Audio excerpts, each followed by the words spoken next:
I am Brahmachari Jemal. I'm very happy to be here, and this evening I'm going to read from a book that Swamiji wrote called Rays of the One Light, and this book takes a passage from the Christian Bible and one from the Bhagavad Gita and compares them. The title of today's reading is The Secret of Right Action.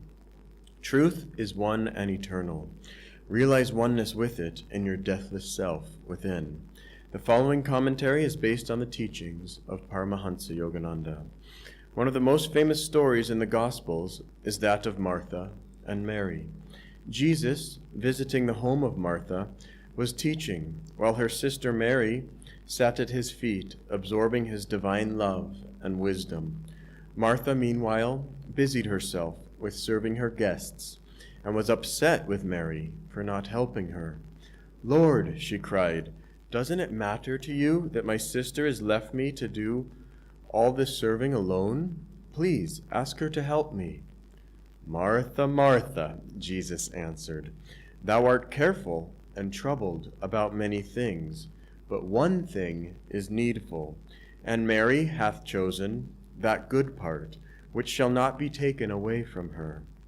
This story is classic, for Martha's complaint is very understandable, and not, on the surface of it, spiritually wrong. Jesus might well have told Mary to get up and help her. Nor do we really know that he didn't, considerate as he always was of others' needs. But the teaching here doesn't concern the obvious dilemma of devotees, to work for God or to spend all one's time in prayer.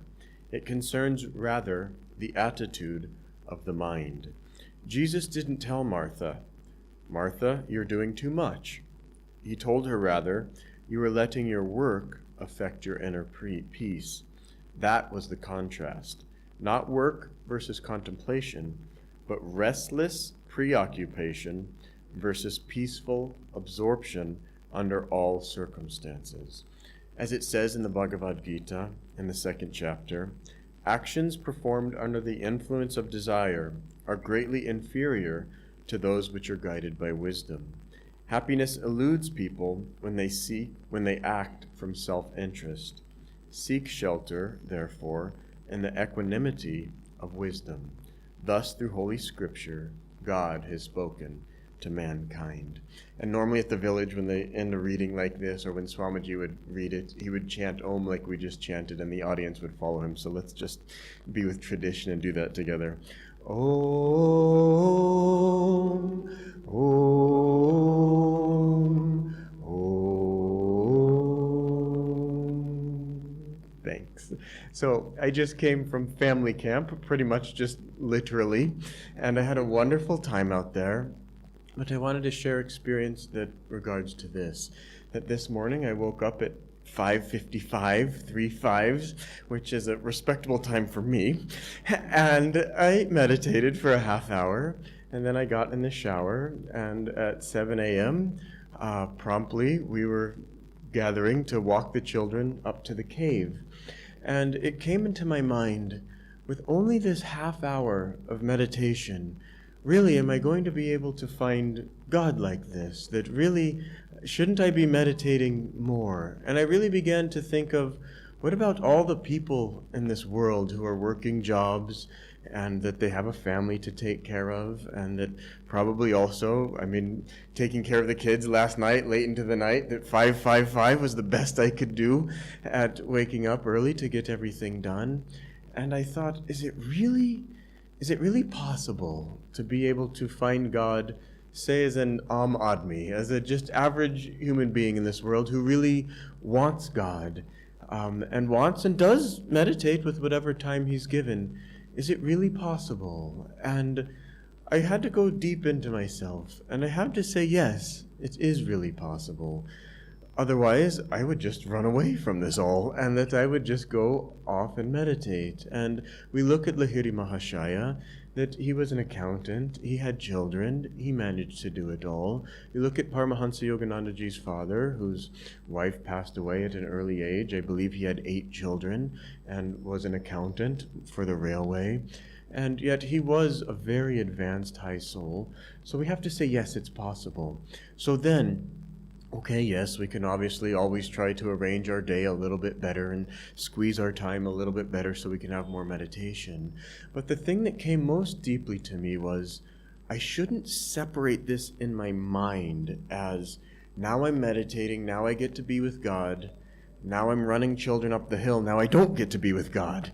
And it's that mental attitude. And if we see that everything that we're doing is coming with God, then we can have God all of the time and we can be peaceful and happy. Otherwise, we'll be in this inner turmoil of, oh, I only got this much meditation. I'll never become a Jivan Mukta in this lifetime. I've met so many people who are sincere people and they do want God, but as they get older, they just begin to think, well, it's not going to happen to me, that maybe next lifetime I'll just work to get good karma in this lifetime, and then maybe next time I'll get that wondrous cave karma. You know, speaking of cave karma, the strangest thing, we went up there this morning, but Swamiji, he asked me to build, he said, go and the monks should live in caves.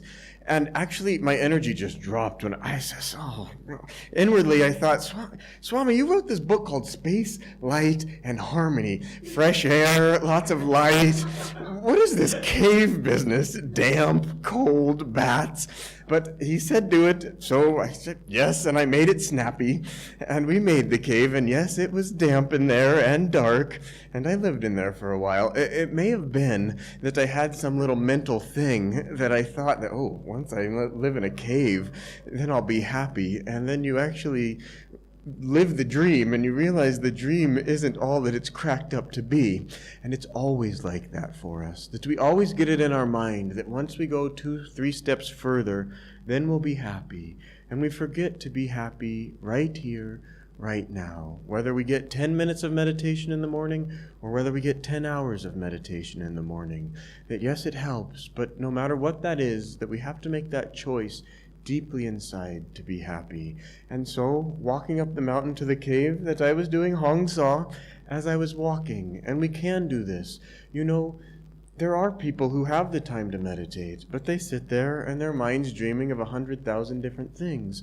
Just the other day I was meditating and I was practicing Hong Saw, and then my mind went to, oh gosh, I have to plan my trip to go to America, and I need to buy this plane ticket, and I haven't informed that person, and I told this person, oh, bring it back, Hong Saw. And then I was there for 3 or 4 minutes, and then, but what about the home study course? And we need to reach more people, and I have to do this, and wait, bring it back, Hong Saw. But you see, what we are trying to develop here is an ordered mind, that we want to have a mind that we say when it's meditation time, it's time for just that. And when it's time for Hong Saw, it's time for Hong Saw. When it's time for Kriya, it's time for going up and down the spine and getting deeper in the spine.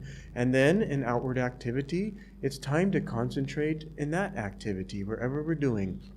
But the highest way we can concentrate in that activity is to realize we are not the one who's doing it. There's many different ways to get this realization, to gain it. But we're down here in these physical bodies to try and realize this more and more deeply, day in and day out. This, I don't know how these two things go together, but it's in my mind right now that there was one American, and he came and lived in India for many years as a Swami, and people would come up and touch his feet, and he really didn't like it at all, that he felt that it was giving him some sense of ego, and that he then couldn't feel that it was God doing everything through him. And he came to Swami Kriyananda and asked Swamiji, what should I do about this? And Swamiji told this other Swami that when people came and touched his feet, that he felt that those people were blessing him, that he didn't feel, oh, all these blessings are flowing through me to this person, that rather he was able to see God in everybody, that when Swamiji would lecture, he would feel that it was his guru sitting right in everyone, and that he was simply having a conversation with his guru, explaining whatever he had learned thus far on the path, and also listening sensitively to his guru, to be able to see if there was anything where he could get his inner attunement just even more on track. Speaking of that, listening sensitively, today we played a game with the children, and one of the persons was blindfolded, and then would have to go and try and touch the other people. And the person who was the best was Kushi. And the reason why, she listened sensitively.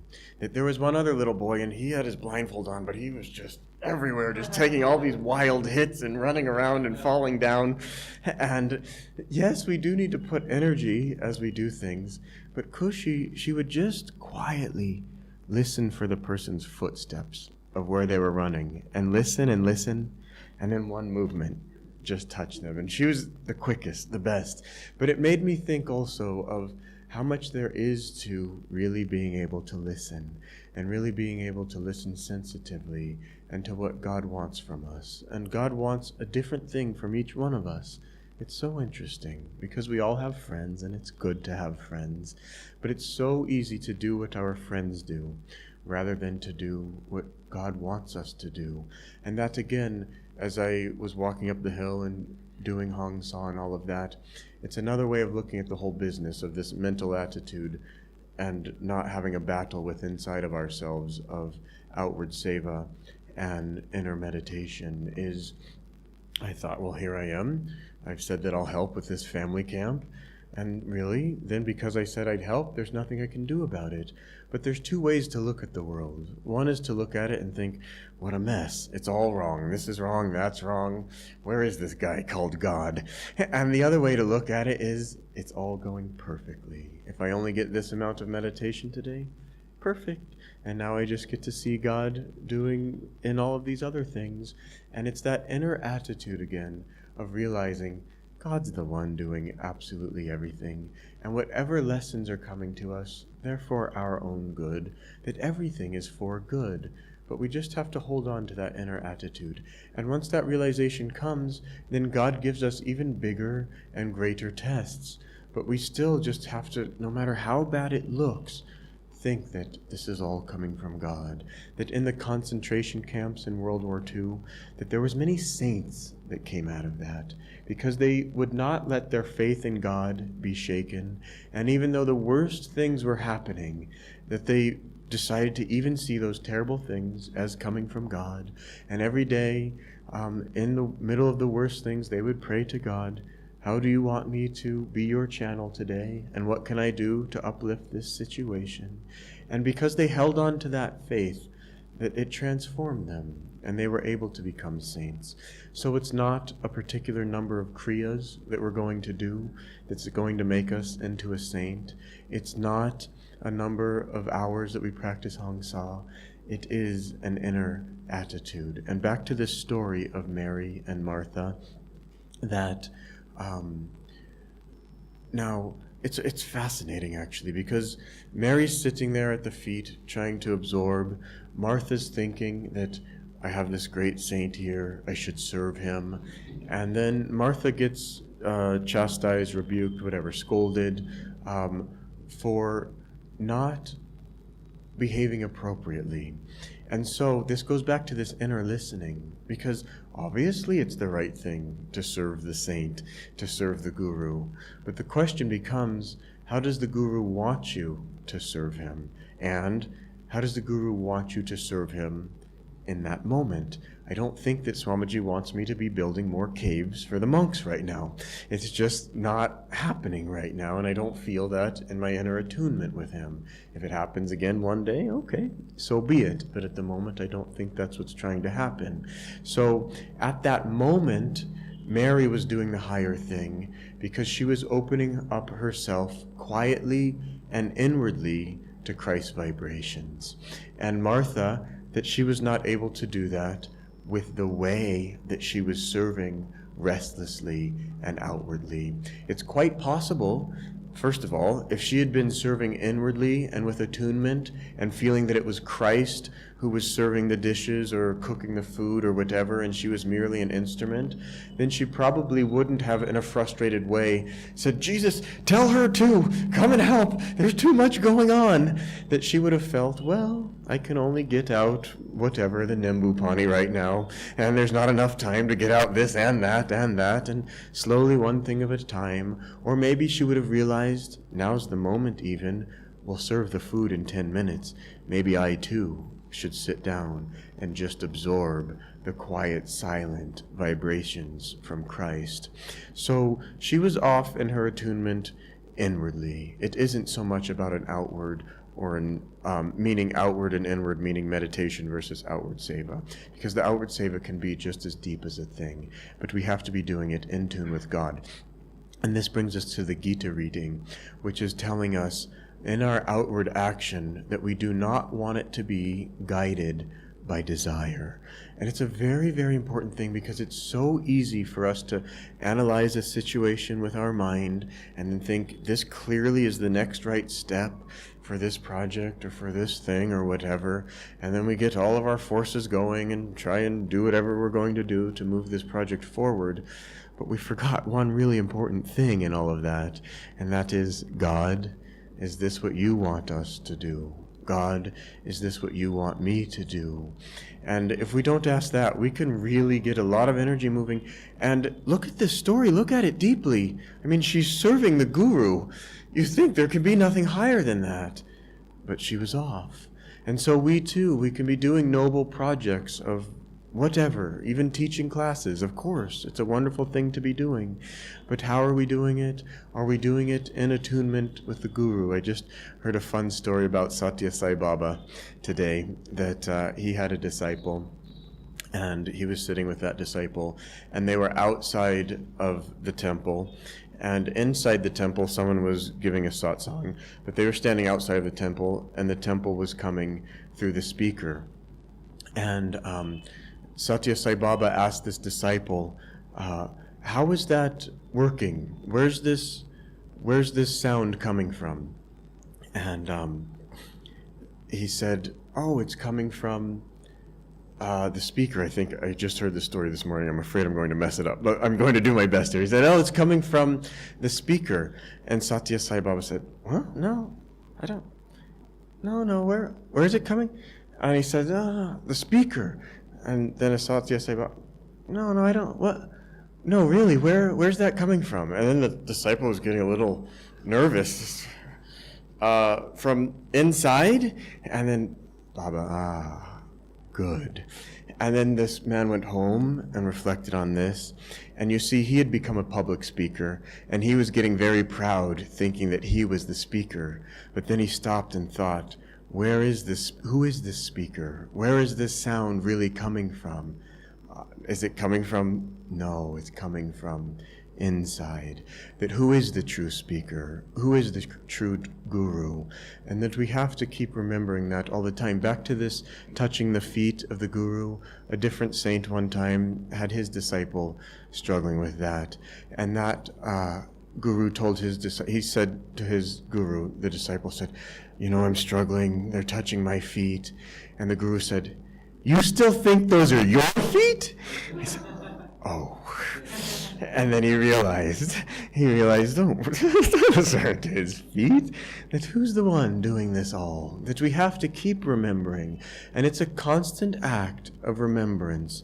And deeper this relationship will go until, masters chant, I am the bubble, make me the sea, that it's so beautiful, that eventually that little bubble, that it just merges back into the sea, and we realize that we never even existed, and in that state there's absolutely nothing to worry about. And this is another indicator for us.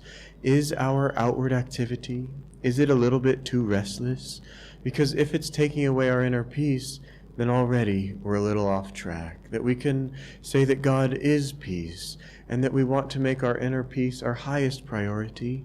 That Krishna says that without peace, how is bliss possible? And that we can't find bliss, which is a higher aspect of God, if we don't have that inner peace. Another thing that I want to say about Rajasic activity, that it will have that restless feeling. But there's another line in the Gita, I've been saying it again and again because I'm pondering it. I too am learning these lessons. But that is that the fruits of Rajas is suffering. And that we can't hear that enough because we live in a very, very Rajasic age, and most people praise people that are Rajasic, and we just end up getting into it, and we think the more I do, the better of a person I'm going to be. But don't let that be your indicator. Don't let the world be their praise be your indicator of what's good and what's bad. Let your inner peace be your indicator of what's good and what's bad. And remember that we want to live sattvic lives, and that means that we want to live calm and peaceful lives, and do as much as we can do, and even then at the end of that, offer that all back to God, and remember that He's the one that's doing this. And in that way, we become channels for peace, and that this becoming a channel for peace, that even the great saints, Paramahansa Yogananda, he would praise Swamiji for his devotion, not for how many activities that he did or how much he accomplished. And even this devotion, where does it come from? That we can pray for it. We can ask God to give us more devotion, to have that deep feeling of love and that deep feeling of longing for God in our heart. And we have to cultivate that, and we have to hold on to it, that it's a very precious thing. We easily can get wrapped up in the world and be gone for incarnations and forget that we even want to be a devotee. We can think that if we become a great politician, then we'll really help the world. But it's not so. That you look, why is it that we celebrate Christ's birthday 2,000 years later? Why is it that we celebrate Diwali, God even knows how many years later? It's because these avatars, these great saints, that they have a certain power that goes even beyond time, and that these are the ones who are truly uplifting. These are the ones who are truly fixing the world. So we shouldn't forget that politics is a valid thing, and there has to be kshatriyas and people who work on that level. But the highest ones, those are the ones who are acting as channels for God. Those are the ones who are asking, what's trying to happen here? Not the ones saying, I think this is a good idea, and by my own egotistical desire that I'll try to make this action happen. That we have to remember again and again, nishkam karma. And it's the big secret, and it's a hard secret. And I struggle with this. I wonder. Intellectually, I can say, okay, this is a good action, that I certainly should do this, and maybe I even ask a few other people, and they say, yeah, it's a good action. But we always constantly, it's that fine-tuning that we have to take it back and ask God, is it right? And we have to keep asking in every moment. And that fine-tuning, it's that fine-tuning that ultimately turns us into the bubble that then dissolves into the entire ocean. It's that process of going back and forth with God until we realize that we just don't even exist. What a sense of freedom. The ego gets a little bit afraid at the beginning of that, thinking that, well, if I didn't exist, then what would I be? That there'll just be this black nothingness and there'll be no joy. That's not it at all. That you exist eternally, and that you, even as an ego, even when you merge back into God, that idea, that causal idea of all of your incarnations, it exists forever, and that you could always go back and look at all of your past lives and enjoy them again if you wanted, just like watching your favorite movie again and again, that you could go back and look at it and experience the joy of all of that. And when you look at it from that God's eye perspective, you will see the whole thing was just all joy. That everything that was coming at you was for you to learn your lesson of how you could have even greater and greater joy. And all of the saints, they say that when you get there, 100% worth it. Well done, Lord. This morning on the land, I was looking at Mama and I was thinking, what a long journey this thing must have been, to just be going from a mineral to a plant to an insect to then some kind of dog whose joy is running around and barking and chasing things, and then eventually a dull human being, and then human being all the way up. But the saints, they look back and they see it all, and they say, well done, Lord, well done. So let's live in that consciousness right now, where every moment of our lives that we can be thanking God, living in that extreme state of gratitude and joy and telling him, well done, thank you for everything that's coming to me. So we'll take these last 5 minutes now. Thank you all for listening, and we'll end with an arati.